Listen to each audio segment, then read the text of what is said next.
So, I've been talking about G.I. Joe the movie a lot, basically whether or not it was supposed to be darker, with the, carno trees, those trees that pretty much mummified the Joes that they captured, whether or not they kind of, maybe weakened the Joes, especially ones that were wrapped up a lot longer and stuff. But one thing I did want to talk about, and again, I have to give credit to the fact that when you're working, these things just come to you, while you're working. And that kind of happened to me today and yesterday. But, when you think about, G.I. Joe the movie, and you think about Transformers the movie that came out a year prior, you have to say to yourself, sorry about that, but like I was saying, when you take a look at G.I. Joe the movie and Transformers movie that came out a year before, we all know about the behind-the-scenes production stuff, right? How basically, the voice of Falcon in G.I. Joe the movie, Don Johnson, kind of held things up with, his prima donna, I guess, demands and wanting things a certain way or whatever the case might be, as well as some other stuff, like certain things that, I guess were supposed to be included and taken out, stuff like that. And it kind of held things up, so that basically the other movie, Transformers, which was more done and prepared, for release, was moved up into the spot where G.I. Joe was supposed to go. But when you look at both movies in a similar fashion, it's almost like they're identical in how they did things. Now, identical, but different. And what I mean by identical but different is the fact that, well, we know both were meant to introduce new toys, thus new characters. We know with Transformers the movie, it introduced us to, Hot Rod, Ultra Magnus, RC, Springer, Blur, Willie, Daniel, Spike and Carly's son. Galvatron, Cyclonus, the Sweeps, Scourge, the lead sweep, and so on, the Junkions and all that. We know that it was meant to do that, especially with the core, Autobots and Decepticons that I talked about. That's what the main focus was, And when you look at the core new Autobots that were introduced, you can make them, I should say, a comparison to the rawhides, if you will, to how they were introduced in G.I. Joe the movie. Pretty much, similar, I wouldn't say similar, in personality, but similar in the fact that they were brought on board as new toys, as new characters, to be the focal point, of G.I. Joe going into the next season or going into future seasons, which later on got handled by Geek Entertainment. And instead of doing that, Geek Entertainment decided, nope, we're going to go the new toy route, yes. We're going to go the new toy route, yes. But we're also going to include classic characters as well that fans love, like Lady J, Sergeant Slaughter, Duke on occasions, and even Scarlet, and so on. So basically, they went a different route, I should say, than what Transformers did with their third season, which served pretty much as a continuation of the movie. I'm not saying that the Geek Entertainment take on the third season for G.I. Joe didn't, do that as well. It did, but it didn't, totally include all the new characters from G.I. Joe, is what I'm trying to say. But like I said, you look at the similarities. New characters that are supposed to be the focal point and everything being introduced. But then the question is, well, if you're going to focus on them, how do you get rid of the other characters? How do you basically take them, out of the picture? And thus, what happens? Transformers the movie? Well, you do have a couple of Autobots and Spike captured, but done in a way where you think, oh, they're dead, the history, and everything. But you don't know that because, Spike even, said, not Spike, but Bumblebee even says, they're being sucked into Unicron, right? So you're thinking, well, obviously they're alive, but how? But then you see that they're captured. You see that they're captured and everything, and, on the verge of being killed. Pretty much dropped into an acid pit to be melted down. But like I said as well, You know, you take a look at that, but then you also take a look at the fact that in Transformers the movie, you had a lot of Autobots and even Decepticons get killed off. But, again, identical but different. Identical but different. And the big difference was, unlike Transformers, G.I. Joe didn't do that. Buzz Dixon could have done that, yes. You know, outside of Duke, originally supposed to die, in the film, like Optimus Prime did in Transformers, basically Buzz Dixon could have had the other, OG G.I. Joe characters from the first 2 seasons, some of them at least, die off. He could have had that happen. He could have had some of those characters die off, but he didn't have it happen. Just because of the fact that I guess he believed just having Duke die would be suffice. And then, unfortunately, that didn't happen because of what happened to Optimus Prime. But still, you had like Lady J and Snake Eyes and and Quick Kid, if you will, be, pretty much wrapped up, mummified on these Kano trees, pretty much getting them out of the way.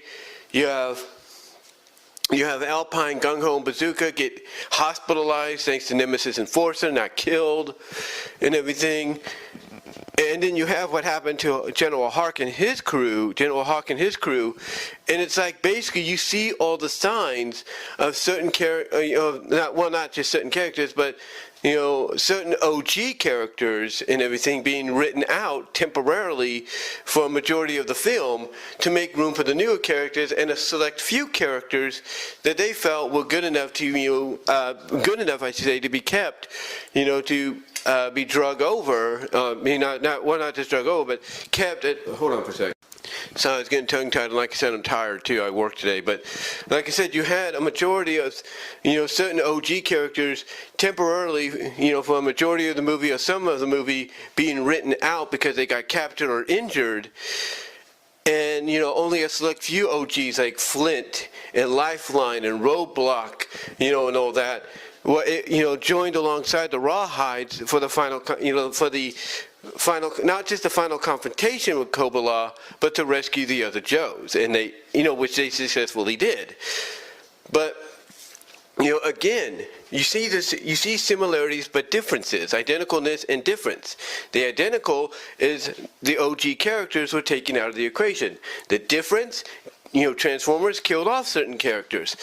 G.I. Joe did not. G.I. Joe instead kept the characters alive, just pretty much placed in a mummified state of preservation, suspended animation, if you will, as I've talked about before. But yeah, when you really think about it, big differences, if you will, but also big identicalness. Big differences, but big identicalness. I mean, heck, you take a look at what's going on the Cobra side of things, okay? You have, Cobra Commander, who was voiced by Chris Latta, basically the same person that voiced Starscream. What happened to Starscream in Transformers the movie? Basically, he got what he wanted finally, but he paid a price. He paid a price when the reformatted Megatron as Galvatron came back and pretty much incinerated him. He paid a price for his treachery. What happens to Cobra Commander? It's not treachery that he pays a price for, it's failure. And it's failure, at the hands of Globalist, who's pretty much the Unicron, I guess you could say, of the movie. And he pays a price by being transformed into a snake, to the point that as you get to the climax of the film and Roadblock wants answers from him, he just slithers off Roadblock, and you have Falcon basically respond by saying, forget it. He's totally turned into a snake.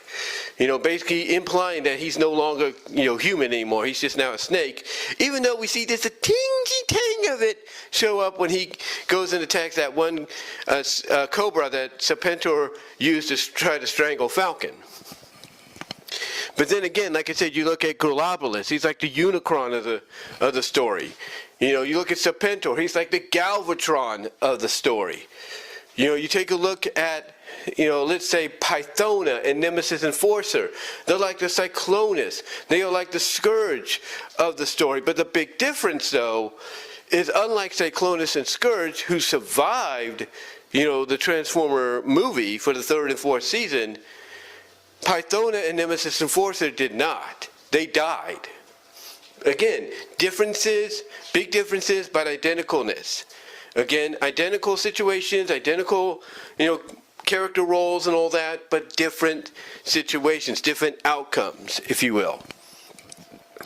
And the other thing too, again, the big similarity, the big difference though, the big identicalness, the big difference, again, Duke, going into a coma and not dying like Optimus Prime did.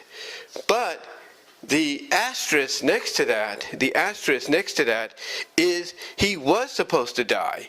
We were supposed to get a funeral scene and all that, according to Buzz Dixon, but it never came to be because of what happened in Transformers. Because a lot of kids were crying, they were whining, parents were mad. And Hasbro's like, hey, we don't want to lose the money because that's the main focus of any corporation, toy or not, is money. They want to make money. So what happens? Okay, what happens? They back off. They decide, okay, we're going to use Season 3 to bring back Optimus Prime towards the end, even though it's a rush job. And two, we're going to backpedal on Duke dying, and instead we're going to, have him survive and everything, and thus just be put into a coma, which, oh, by the way, he comes out of at the end of the film. Again, big difference, identical situation. Big difference, identical situation. So, yeah, basically, at the end of the day, when you look at all of, you take a look at all of the moments in both movies. You take a look at how certain characters were incapacitated. The certain original OG characters and stuff were incapacitated. You take a look at how the new characters were introduced, because of that, and so on and so forth. The point I'm getting at is, even though the stories, in a sense, were different, the certain plot points, the certain, like I said, the certain plot points, the certain, directions and introductions and, incapacitating of characters and all that, they were very similar. There was differences, yes, but similarity. Like I said, story overall was different, but also kind of similar, if you will, in texture. Not totally similar, but kind of similar, if you will. So again, identical but different.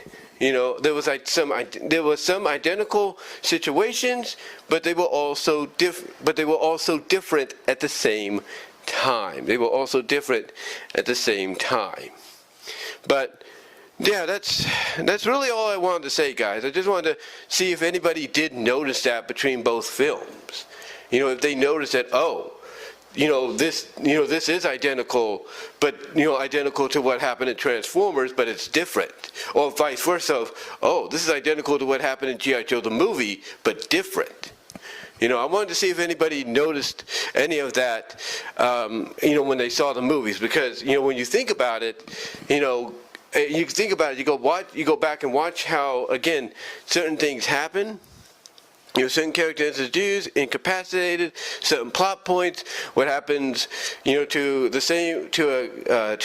two characters, I should say, two different characters, but, that are voiced by the same person, the fates and everything being kind of identical but different, and so on and so forth. When you think about it, guys, it feels like Hasbro was just recycling the same ideas, but making them different enough to where it's like, yeah, it'll feel familiar, but it'll have enough of a difference to be its own thing. But again, guys, I just wanted to come on here and talk about that, bring it up. Again, see if anybody else noticed that as well, watching both films. Let me know what your thoughts are, though, down below in the comment section, as well as in the live chat if you haven't already during the premiere. Also, guys, do me a favor, like the video, ring the bell for notifications, subscribe to the channel, share the video. Also, click on the links in the description to find my content elsewhere outside of YouTube, as well as click on the link at the bottom to go to my Teespring store for merchandise you can't get anywhere else, guys. But That's all I'm going to really say, guys. So until next time, let me know what your thoughts are overall. Let me know if you've spotted the similarities and differences, if you will, the similar situations but with different takes and everything, if you will. Let me know if you did, and let me know down below in the comments. Again, guys, I do apologize. I am tired. I did work today, but again, let me know what your thoughts are. And until then, I'll talk to y'all later.